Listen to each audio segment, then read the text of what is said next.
Ritsu balia telo kubu kapunga tapaka lukanga dimi raitinidi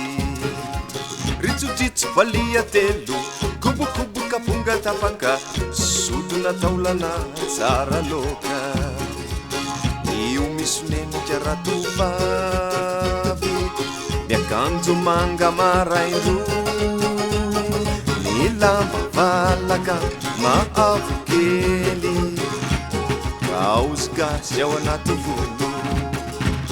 taokambero sabararata miara retreny moronala tiditidiny andro meva sangitona manga mienenony io misoneno jaratuvavy mona tampoky ny fiadanana valia telo aponga tapaka okanga sodina ray enony vinjainy molony mangovingovitra ipololorany nofinofy tsy toa itsonika zarikalo dia lasa iranony aveo maontsako ravaviantitra ka io nirotsaka mbanandi mitaritsoro ny lasikiny diatony androny refarefa tsy kalokalo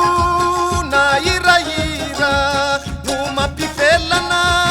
izato endiny rano masomo mamonto azy matsiaro ny maty rehetra matsiaro afeny manana efa horendrika sy tsy ho hita itipitsana ny lohataona zary fasana ravamaina dia mifanojo ny lohatondro ny tondro miantsindra tovovavy sy mitondro vola ravavy antitra samy tateraky ny hazavana mifanojoka to tetezana ifanoizany alinkeny efa voyeny antendrombohitra sy ny andro maraina maneloako